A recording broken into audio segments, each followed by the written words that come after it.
Don't be dramatic, Benjamin. It's just one night with my CO. That's what my wife said at dinner. I looked at her and said, okay. She smiled, thinking she'd won. She had no idea I controlled the company on the other side of her merger. Clause 14 was already written. I just had to let her pull the trigger. My name is Benjamin Harrington. I'm 45 years old, and I manage private equity portfolios for a living. It's the kind of work where you learn to read between the lines of financial statements and spot weakness in corporate structures before anyone else does. I build positions quietly, move capital without making waves, and understand that real power doesn't announce itself. Funny how those same skills didn't help me see what was rotting inside my own home. The real fracture in our lives started 7 months ago. My son Lucas, who's 15 now, was in the passenger seat when Cassandra ran a red light on Madison Avenue. She was texting someone. Later, I found out it was Preston, her CEO, confirming dinner plans while our son sat 3 feet away from her. The Escalade that T-boned them on the driver's side sent Lucas through a nightmare of surgeries, steel rods, and rehabilitation centers that still haven't given us good news. He's in a wheelchair now. Might be forever.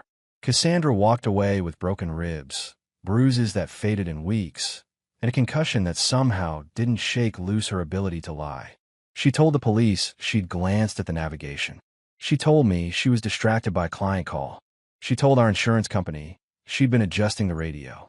Every version of the story was different, but none of them mentioned Preston's name. But Lucas knew. He'd seen the screen light up in her hand. He'd watched his mother smile at whatever message came through seconds before impact, and that image burned itself into his memory, alongside the pain of losing the use of his legs. The doctors say he might regain some function with years of therapy. Might. That word is a lot heavy lifting in our house these days. He doesn't talk to her much anymore. When she tries to wheel him to physical therapy appointments, he asks me to take him instead. When she leans down to kiss him goodnight, he turns his head toward the window. I've never told him I hate her. He figured that out on his own, the way smart kids do when they realize their parent values a text message more than their safety. Tonight, Cassandra wanted to discuss something important over dinner at Marcello's, the Italian place downtown, where we used to celebrate anniversaries back, when we still had things worth celebrating.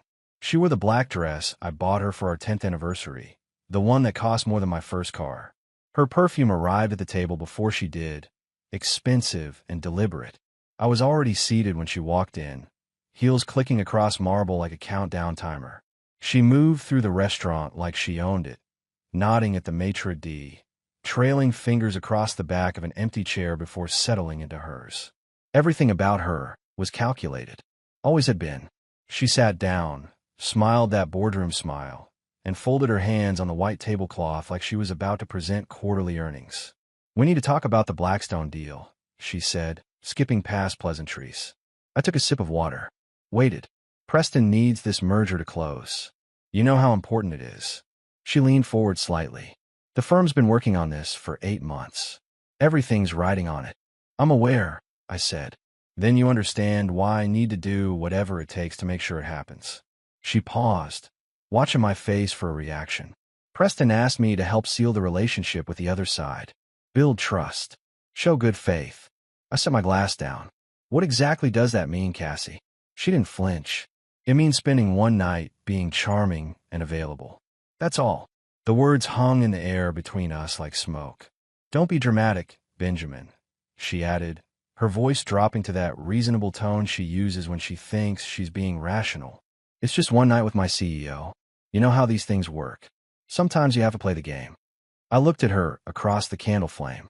Really looked, the way you study something you're about to lose. Watched the light catch in her eyes. Watched her lips press together as she waited for me to protest, to make a scene, to give her an excuse to paint me as unreasonable. "Okay," I said. She blinked. That wasn't the reaction she'd prepared for. I could see it in the way her shoulders shifted, the way her hand hesitated before reaching for her wine glass. "So we're good?" she asked. I nodded slowly. "Sure, we're good." But we both knew I was lying. Cassandra left the restaurant thinking she'd won. I could see it in the way she walked, shoulders back, chin up, moving through the parking lot like she just closed a major deal. She didn't kiss me goodbye, just touched my shoulder, said she'd be home tomorrow afternoon, and slid into her Mercedes. I watched her taillights disappear into traffic, then sat in my car for 10 minutes, staring at nothing. The drive home took 20 minutes.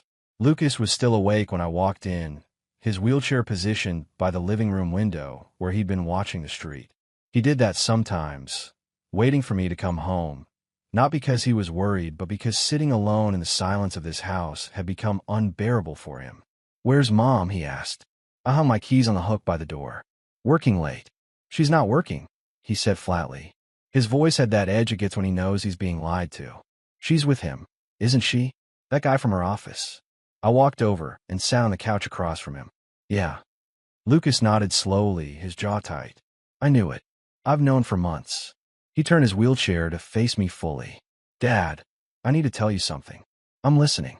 "The accident," he began, his hands gripping the armrests. "Mom was texting when we got hit. I saw her phone. She was smiling at whatever he sent her. She didn't even see the light turn red." The words hit harder than I'd expected, even though I'd already suspected the truth. Hearing it from Lucas, seeing the anger in his 15-year-old eyes, made it real in a way police reports never could. "I hate her for it," he continued, his voice breaking slightly. "She took everything from me. Swimming, basketball, just walking down the hallway at school like a normal person. And she did it because some message from her boss was more important than watching the road. I didn't tell him not to hate her. Didn't offer empty comfort about forgiveness or healing. Sometimes a father's job isn't to fix his son's pain. It's to witness it." "I know," I said quietly. "Are you going to do something about it?" Lucas asked. "Or are you just going to let her keep destroying this family?" I looked at my son, this kid who'd been forced to grow up too fast, who'd lost his childhood to metal rods and physical therapy, because his mother couldn't put down her phone. "I'm already doing something," I told him. "Have been for weeks." His eyes narrowed. "What kind of something?" I stood, walked to my study, and returned with a manila folder. Inside were documents I'd been preparing since the night I first suspected Cassandra's affair. Bank statements, property deeds, insurance policies, and buried in the middle, a document labeled Blackstone Meridian Merger Agreement, Revision 3, Clause 14. "You remember Preston Griffith?" I asked. "Mom's boss. 12 years ago, Preston worked as a junior analyst at Westbrook Capital. I was consulting there, running risk assessments on their investment portfolio." I opened the folder, showing Lucas a page with Preston's name highlighted. He falsified numbers on a major client report, made positions look safer than they were. When I caught him, I had him fired. Lucas's eyes widened. So this whole thing with Mom was his way of getting back at me. Except he doesn't know that I know who he is. Doesn't know I've been waiting for him to make exactly this kind of mistake. I pulled out another document, pointing to a specific clause. 3 weeks ago, I added language to the Blackstone merger agreement. Any ethical breach by key figures gives the counterparty the right to terminate immediately. "And Mom sleeping with Preston counts as an ethical breach," Lucas said, understanding dawning across his face. "More than that. I'm on the advisory board for Meridian Capital, the company Cassandra's firm is trying to merge with." I closed the folder. She just handed me every piece of ammunition I need to destroy both of them. Lucas was quiet for a moment, processing. Then he looked up at me with something I hadn't seen in his eyes since the accident. "Hope." "When?" he asked. "Tomorrow morning," I said. "When she wakes up thinking she won." I slept better that night than I had in months. Not because I was at peace, but because I'd finally stopped waiting for permission to act. Lucas stayed up late with me, watching as I drafted the formal compliance notice that would detonate Cassandra's world at exactly 7:58 a.m. The notification went out automatically, triggered by a timer I'd set 3 weeks ago when I first inserted Clause 14 into the merger documents. Cassandra had initialed every page without reading them, too busy scrolling through messages from Preston to notice what she was signing. By 8:15 a.m., my phone started ringing. I ignored it, made breakfast instead, scrambled eggs and toast for Lucas while he scrolled through his tablet, monitoring the financial news feeds where the first whispers of trouble were already surfacing. "Dad," he said, looking up. "Bloomberg just posted something about Blackstone postponing integration talks." "Good," I replied, sliding his plate across the table. At 8:47 a.m., Cassandra called. I let it go to voicemail. She called again, then again. On the fourth attempt, I answered. "What the hell did you do?" Her voice was razor wire, tight and cutting. "Good morning to you, too," I said calmly. "Don't play games with me, Benjamin. Preston is losing his mind. The Blackstone acquisition is finished. Who the hell is your husband?" Her words came out in a rush, frantic and sharp. "He keeps screaming that question at me. What does he mean? What did you do?" I took a sip of coffee, let her panic fill the silence for a few seconds. "I didn't do anything, Cassie." "You did. What are you talking about?" "Meridian Capital. The company your firm is trying to merge with." I kept my voice level, factual. "I'm on their advisory board. Have been for 6 years. You'd know that if you'd ever bother to ask what I actually do for a living instead of assuming I was just some boring portfolio manager shuffling papers." The silence on her end was absolute. "Clause 14, I continued.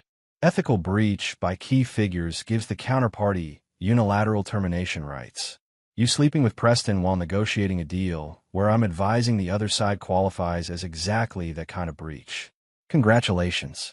You just killed an 8-month negotiation. You son of a," she started, but I cut her off. "And before you start making threats, you should know that everything is documented. Timestamped messages, hotel receipts, even that text you sent me from room 927 at the Waldorf. It's all part of the compliance filing now." I could hear her breathing, harsh and shallow. "This isn't over," she hissed. "Yes, it is," I said. "Check your health insurance portal when you get a chance. You'll find your coverage has been modified." I hung up before she could respond. Lucas looked at me from across the table, his eyes bright with something that looked like pride. "How long before she realizes what else you did?" "About an hour," I said, "give or take." At 9:30 a.m., my lawyer called to confirm that the separation papers have been filed. At 10:15, Cassandra's assistant tried reaching me on behalf of her boss. At 11 o'clock, Preston Griffith's office left a voicemail threatening legal action. I deleted it without listening to the whole thing. By noon, Lucas and I were at his physical therapy appointment, going through the same painful routine we'd done 3 times a week for 7 months. Watching him struggle to regain sensation in his legs, seeing the determination on his face despite the odds, reminded me why I'd done this. Not for revenge, for justice. And we were just getting started. The fallout came faster than I'd anticipated. By the next morning, Cassandra's face was all over the business news, not by name but by implication. Sources close to the failed Blackstone merger site, internal conflicts of interest, read one headline.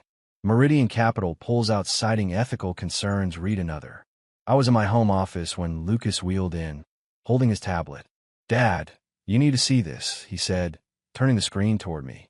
It was an internal email from Cassandra's firm, leaked to a legal blog I'd never heard of.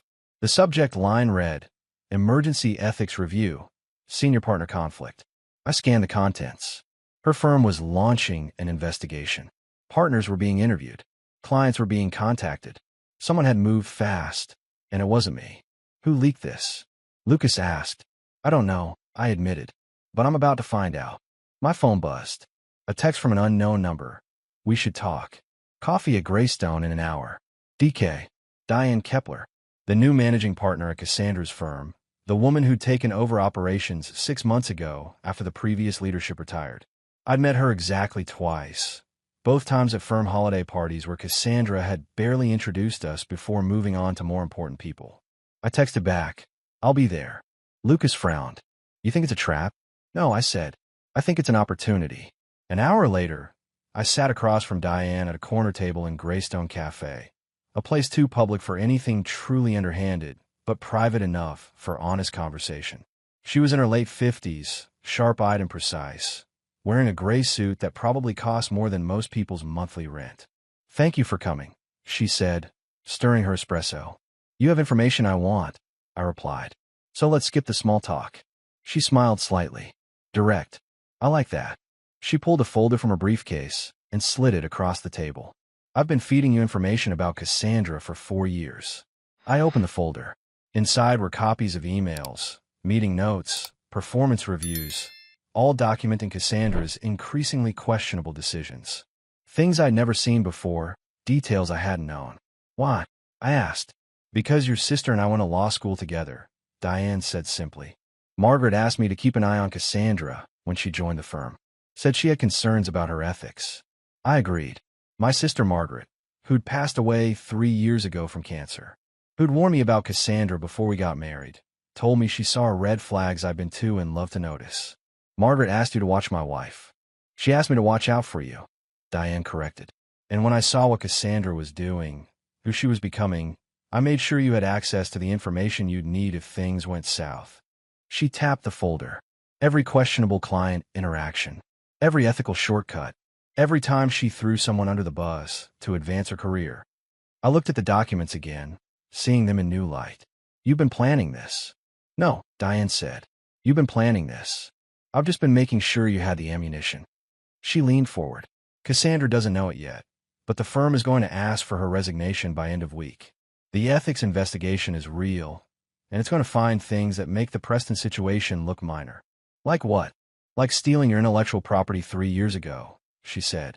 That risk assessment framework you developed? The one you showed her for feedback? She filed it under the firm's name and built her entire practice around it. I have the documentation proving it was yours first. The room seemed to tilt slightly. She stole my work and made millions from it, Diane confirmed. Which means you have grounds for a lawsuit that could destroy what's left of her reputation and drain whatever assets she thinks she'll walk away with. I sat back, processing. Why tell me now? Because Margaret would have wanted you protected. And because Cassandra hurt that boy. Her voice hardened. I have grandchildren, Mr. Harrington. The idea of someone texting while driving with a child in the car makes me physically ill. What she did to Lucas is unforgivable. She stood, leaving the folder on the table. Use it well, she said. And when this is over, know that you weren't alone. You never were. The foreclosure notice arrived at Cassandra's office on a Tuesday afternoon, delivered by certified mail, to ensure she couldn't claim she'd never received it. I know because my attorney called me the moment the delivery confirmation came through. She signed for it 2:47 p.m., he said. You should expect a call shortly. He was right. My phone rang at 3:12 p.m. I let it go to voicemail. She called again, and again. On the 5th attempt, I answered. The house. Her voice was shrill, barely controlled. You're taking the house. It's not your house, Cassie, I said calmly. It never was. The property is held in the Harrington Family Trust, established by my grandmother in 1987. You were added as a resident beneficiary when we married, but that status included a morality clause. You violated it. A morality clause? That's insane. We're not living in the 1800s. No, we're living in the present, where legal documents have consequences. I was sitting in my home office, looking out at the garden Lucas and I had planted last spring. You have 30 days to vacate. The trust attorney has already filed the necessary paperwork. I'll fight this. I have rights. You have exactly the rights the trust documents grant you, which as of last week is none. I pulled up the document on my screen. Section 14, subsection C. Beneficiary status may be revoked in cases of moral turpitude, infidelity, or actions detrimental to family interests. Your affair with Preston qualifies on all 3 counts. She was breathing hard, the kind of panic gasps that come right before someone completely loses control. Where am I supposed to go? That's not my problem anymore, I said. But you might want to think about it soon. I heard from a friend at American Express that your credit score dropped to 540 this morning. The silence that followed was absolute. What did you do? She whispered. I reported fraudulent charges. The hotels, the restaurants, the gifts you bought Preston using our joint accounts. Turns out using marital credit cards to fund an extramarital affair is considered fraud in New York. The banks are investigating, and they've frozen your cards pending resolution. You're destroying me, she said, her voice breaking. No, I corrected. You destroyed yourself. I'm just making sure you can't take Lucas and me down with you. I hung up. Lucas rolled into the office a few minutes later, holding his tablet. Did you see the news? He showed me the screen. A legal blog had posted an article titled, Major M&A Attorney Under Ethics Investigation Following Deal Collapse. Cassandra wasn't named directly, but the details were specific enough that anyone in the industry would know exactly who they were talking about. Who leaked this? I asked. Does it matter? Lucas replied. She's done. Her firm is going to cut her loose before she drags them down with her. He was right, of course. By the end of the week, Cassandra's clients had started requesting new counsel. Her assistant stopped returning her calls. Her parking space at the firm was reassigned to a junior partner who'd been waiting years for that spot. Preston Griffith fared even worse. The board at his investment firm demanded his resignation within 72 hours of the Blackstone deal collapsing. He tried to fight it, threatened lawsuits, claimed he'd been set up. But when the ethics complaint revealed he'd falsified reports at his previous job 12 years ago, the same reports that had gotten him fired back then, his credibility evaporated. I didn't celebrate, didn't gloat, just watched it all unfold with the same clinical detachment I'd used to analyze a failing investment portfolio. On Friday afternoon, Diane Kepler called me. Cassandra submitted her resignation this morning, she said. Effective immediately. The ethics investigation found sufficient evidence of misconduct to recommend termination, but the firm gave her the option to resign instead. What kind of misconduct? I asked. Conflict of interest, misappropriation of client resources, and the intellectual property theft I mentioned earlier. That risk assessment framework you developed? We have emails proving she passed it off as her own work and charged clients premium rates for using her methodology. How much? Conservative estimate? For $0.7 million over 3 years. I let out a slow breath. And you're telling me this because we're preparing a civil suit on your behalf. If you want it, the firm will support your claim in exchange for you agreeing not to name us as co-defendants for enabling her behavior. What are you offering? Full restitution of fees collected using your methodology, plus damages. We estimate you'd walk away with $6.2 million after legal fees. Lucas was watching me from across the room, his eyes bright with interest. I'll have my attorney contact you Monday, I said. After I hung up, Lucas wheeled closer. $6 million, approximately. What are you going to do with it? I looked at my son, at the wheelchair that had become his prison because his mother valued a text message more than his safety. Fund your medical treatments. Every experimental therapy, every specialist, every piece of equipment that might give you a chance at walking again. And whatever's left goes into a trust for your future. Lucas nodded slowly. She's not going to have anything left, is she? No, I said. She's not. And for the first time since the accident, I saw something like peace settle across my son's face. Cassandra's parents lived in a Tudor-style house in Dayton, Ohio. The kind of place where American flags hang year-round and Sunday dinner is a non-negotiable family event. Her father, Colonel Richard Brennan, retired Marine Corps, 2 tours in Iraq, ran his household with military precision. Her mother, Catherine, taught catechism at St. Mary's Catholic Church and believed that family problems should be handled privately, with prayer and discretion. I'd always liked them, actually. They were decent people who'd raised a daughter whose ambition had slowly poisoned her sense of right and wrong. The package I sent them arrived 3 days before Thanksgiving.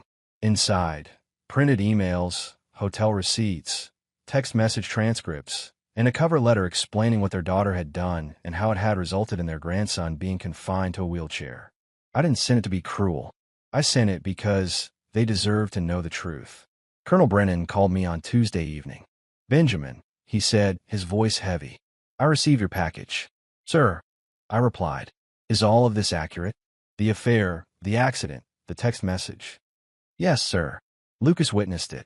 He can confirm everything if you'd like to speak with him. There was a long silence. Put him on. I handed the phone to Lucas, who was sitting nearby, doing homework.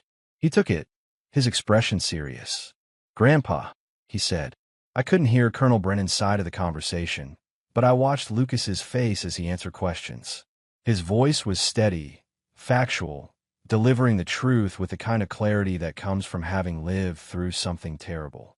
Yes, sir, I saw her texting, he said. I saw her smile right before we got hit. I know it was a message from her boss, because I saw his name on the screen. More silence as he listened.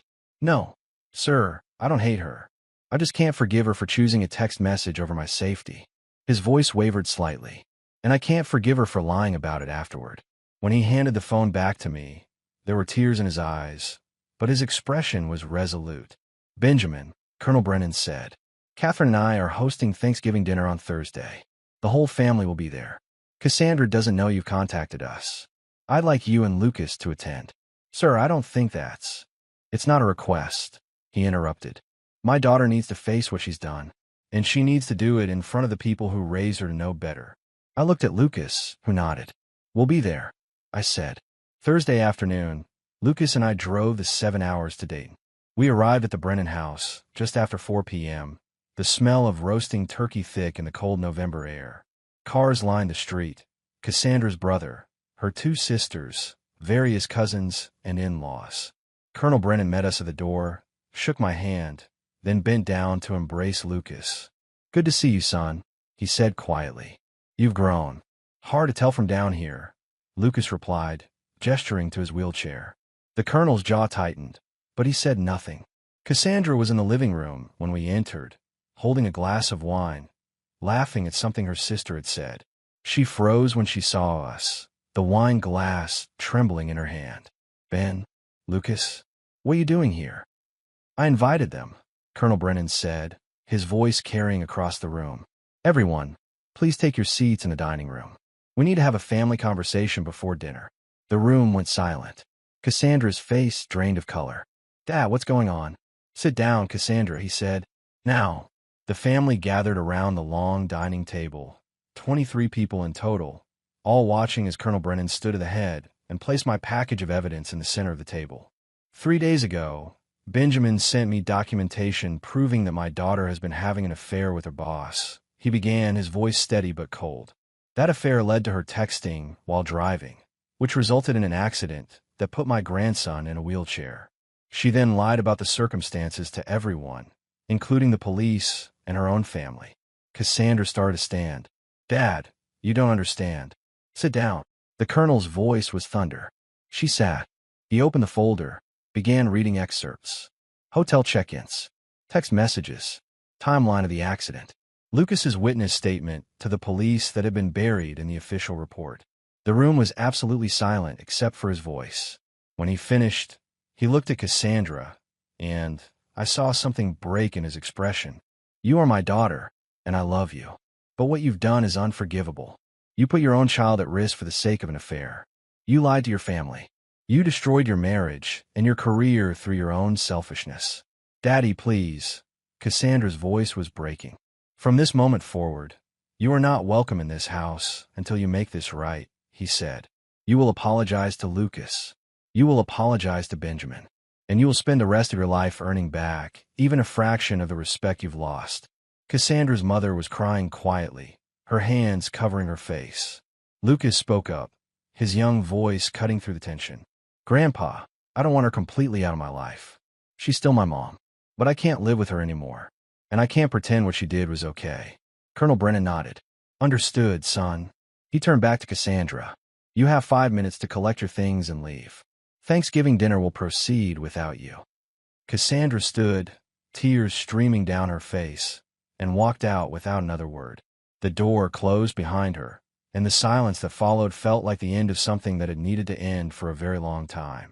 The Wall Street Journal article dropped on a Monday morning, 3 weeks after Thanksgiving. I was having coffee with Lucas when my phone started buzzing with notifications from colleagues, former clients, and people I hadn't spoken to in years. The headline read, "When Personal Ethics Destroy Corporate Deals, the Blackstone Meridian Collapse." Lucas pulled it up on his tablet and started reading aloud. "A senior mergers and acquisitions attorney at a prominent New York investment firm recently caused the collapse of an 8-month, $2.3 billion merger by engaging in a personal relationship with her CEO while the deal was being negotiated with a company where her husband served as an advisory board member." He looked up at me. "They didn't use her name." "They didn't have to," I replied. "Everyone in the industry knows exactly who they're talking about."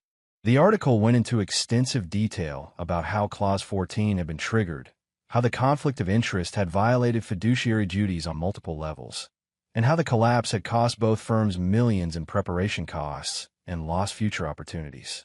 It mentioned Preston's previous termination for falsifying reports 12 years ago, described the ongoing ethics investigation at the unnamed firm, and referenced pending civil litigation regarding intellectual property theft valued in excess of $4 million. By noon, the article had been shared across LinkedIn 17,000 times. By 3 p.m., it was trending on financial Twitter with the hashtag Clause 14. Business school professors were already emailing their departments, suggesting it as required reading for professional ethics courses. My phone rang. It was an old colleague from Wharton. "Ben, is this about Cassandra?" he asked directly. Can't comment on ongoing legal matters, I replied. It's her, isn't it? The whole industry's talking about it. Harvard Business School already reached out asking if I'd be willing to participate in a case study discussion. What did you tell them? That I'd think about it. But Ben, this is going to follow her for the rest of her career. She's going to be the example they teach for the next 20 years about what not to do. After I hung up, Lucas wheeled closer. Is that what you wanted? For her to be famous for all the wrong reasons. I wanted the truth to have weight, I said. What people do with that truth is up to them. Cassandra called 20 minutes later. Her voice was hollow, stripped of the confidence that used to armor every word. The journal article, she said. You talked to them. I didn't have to, I replied. They did their own investigation. Found their own sources. Diane Kepler, probably. Maybe some of the legal team at Meridian. Maybe Preston's former colleagues who remembered what he did 12 years ago. Journalists are good at their jobs, Cassie. I'm ruined, she whispered. Columbia called. They want to use me as a case study. Harvard, too. Wharton. Every top business school in the country is going to teach students about my failure. Yes, I said simply. How can you be so calm about this? Because I didn't ruin you. You ruined yourself. I just made sure the documentation was thorough enough that the truth couldn't be buried. I paused. The custody hearing is in 2 weeks. Are you still planning to fight for joint custody? I don't know what I'm planning anymore, she said, her voice breaking. My attorney says I should accept supervised visitation. That if we go to trial, Lucas will testify, and it'll be even worse. Your attorney is right. I'm his mother, Ben. Doesn't that count for anything? I looked at Lucas, who was watching me with those eyes that had seen too much, understood too much. Being a mother is about more than biology, Cassie. It's about putting your child's safety first. You didn't do that. You chose a text message over his life, and now you're living with the consequences. She was crying now, the kind of broken sobs that come from finally understanding how far you've fallen. What do? You accept the supervised visitation. You show up sober and humble. You spend the next few years proving that you're capable of change. And maybe, if you actually do the work, Lucas might let you back into his life in some meaningful way. And if I fight, then he testifies. The police report comes out. The text message logs become public record. And whatever small chance you have at redemption disappears completely. I kept my voice even, factual. Your choice. She hung up without answering. Lucas set down his tablet. Do you think she'll do it? Accept the visitation terms. I think she's finally scared enough to be smart, I said. But we'll see. That evening, I received an email from the law firm representing the 5 clients who'd filed the class action lawsuit against Cassandra.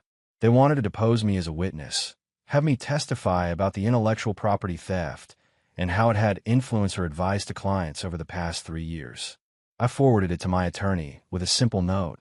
Happy to cooperate. The net was tightening. The Wall Street Journal had made Cassandra's failure national news. The custody hearing would make it personal, and the class action lawsuit would make it permanent. Lucas and I spent the rest of the evening going through his physical therapy exercises, working on the strength training that Dr. Patel had prescribed. He was making progress, slow but measurable. The experimental treatments were showing promise.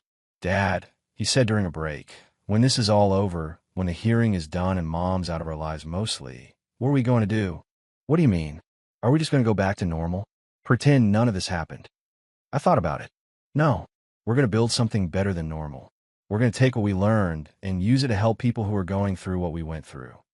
Like what? I don't know yet, I admitted. But we'll figure it out together. He nodded, satisfied with that answer, and went back to his exercises.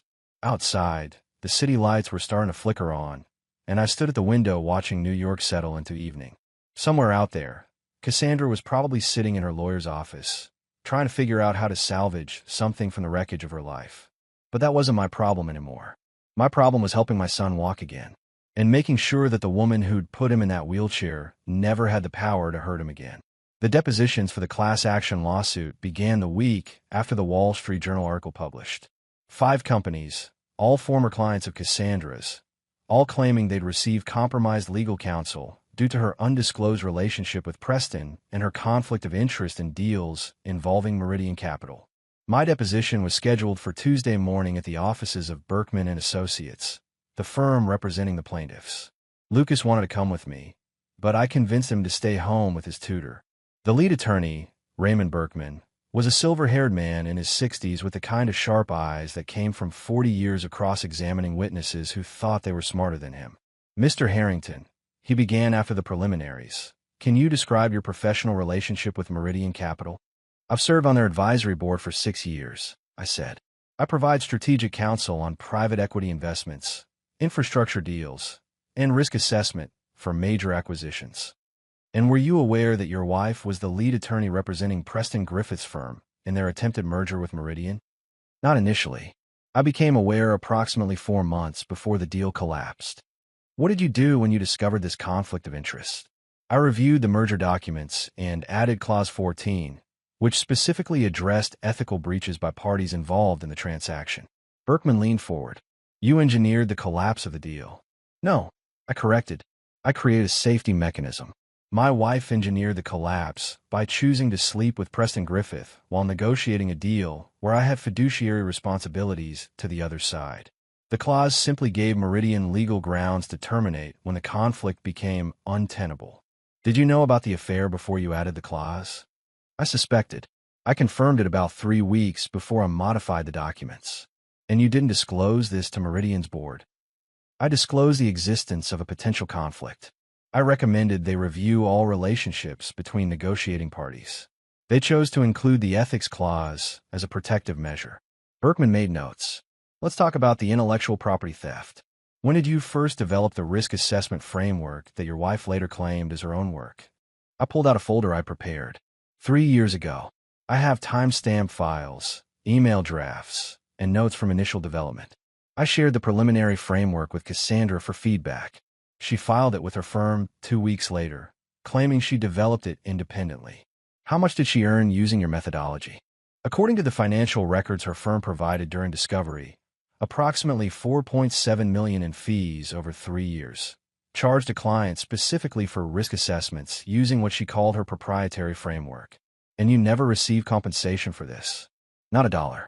I didn't even know she was using it until Diane Kepler showed me the internal billing records 6 weeks ago. The deposition continued for 3 hours. They asked about specific deals, specific clients, specific instances where Cassandra's advice might have been influenced by her relationship with Preston or her desire to protect the intellectual property she'd stolen from me.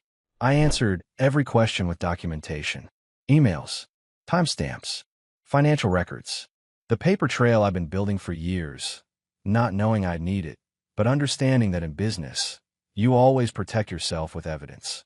When it was over, Berkman walked me to the elevator. Off the record, he said, "This is one of the most thoroughly documented cases I've seen in 30 years of practice. Your wife didn't just make mistakes. She created a pattern of ethical violations that her firm either enabled or ignored." What are her chances? I asked. Of winning? 0. Of settling without destroying what's left of her finances? Maybe 20% if she's smart and her attorney can negotiate quickly. He paused. The firm's insurance company already denied coverage. Morality clause in her professional liability policy. She's going to be paying this out of pocket. How much are the plaintiffs seeking? $3.2 million in damages, plus legal fees. We'll probably settle for $2.8 if she agrees quickly. If she fights, we'll take her to trial and get the full amount plus punitive damages. I nodded.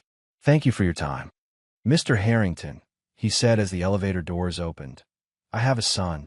If someone had hurt him the way your wife hurt Lucas, I'd have done a lot worse than what you did. What you did was methodical, legal, and completely justified. I hope the custody hearing goes your way. The elevator doors closed before I could respond. When I got home, Lucas was in the living room working with his physical therapist, a woman named Dr. Rebecca Simmons who'd been with us since the beginning. How'd it go? He asked, taking a break. Good. The plaintiffs have a strong case. Your mother's going to lose. How much? Probably close to $3 million once it's all settled. Lucas whistled low. She doesn't have that kind of money. No, I agreed. She doesn't. Dr. Simmons finished the session and left us alone. Lucas wheeled over to where I was sitting. Dad, can I ask you something? Always. Do you feel bad? About what's happening to her? I thought about it carefully. I feel bad that it had to come to this. I feel bad that she made choices that hurt you and destroyed our family. But do I feel bad about holding her accountable? No. Actions have consequences. She's learning that now. Good, Lucas said. Because I don't feel bad either. And I was worried that made me a bad person. You're not a bad person, son. You're someone who understands that forgiveness doesn't mean accepting behavior that hurts you. It means choosing not to let that behavior define your future. He nodded, processing that. My phone buzzed. A text from Cassandra's attorney. Client has agreed to accept supervised visitation terms. Will submit consent agreement to court tomorrow. Hearing canceled. I showed Lucas the message. It's over, he asked. The custody part is, I said. Now we just wait for the class action settlement and move on with our lives. Lucas looked relieved. What happens to her now? She figures out how to live with what she's done. And we figure out how to build something better. 8 months after the custody hearing, Lucas took his first steps. Dr. Patel had warned us not to expect miracles. The spinal damage was severe, the prognosis cautious at best. But we'd invested everything into experimental treatments, stem cell therapy, intensive rehabilitation. $300,000 from the intellectual property settlement. Every dollar focused on giving Lucas a chance. I was at the rehabilitation center when it happened, watching through the observation window as Lucas worked with Dr. Simmons on the parallel bars. He'd been practicing standing exercises for weeks, building strength in muscles that had forgotten how to work. Then he moved his right foot forward, just 6 inches, shuffling and uncertain, but forward. Dr. Simmons gasped. Lucas, did you just? I think so, he said, his voice shaking. Can I try again? He moved his left foot, then his right again. 3 steps total before his legs gave out, and he collapsed back into the wheelchair, breathing hard and grinning like he'd just summited Everest. I walked into the room, my throat tight. You did it, son. I did it, he repeated, wonder in his voice. Dad, I actually did it. The progress was slow after that. 3 steps became 5, then 10. By the end of the month, Lucas could walk 20 feet with assistance. The doctors revised their prognosis from unlikely to regain function to significant recovery possible with continued therapy. Cassandra heard about it through her supervised visitation.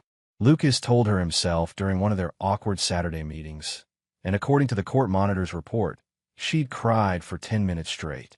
She called me that evening. Ben, the monitor, said Lucas walked. Is that true? It's true. Can I see him do it? Outside of the supervised visits. No, I said. You get 2 hours every other Saturday. That's what the court ordered. That's what you agreed to. Please.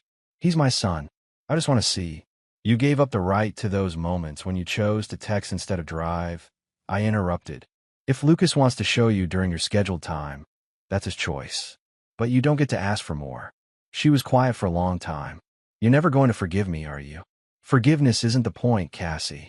Accountability is. You face what you did, you live with the consequences, and maybe eventually Lucas decides whether there's room in his life for you. But that's his decision, not mine. She hung up without saying goodbye.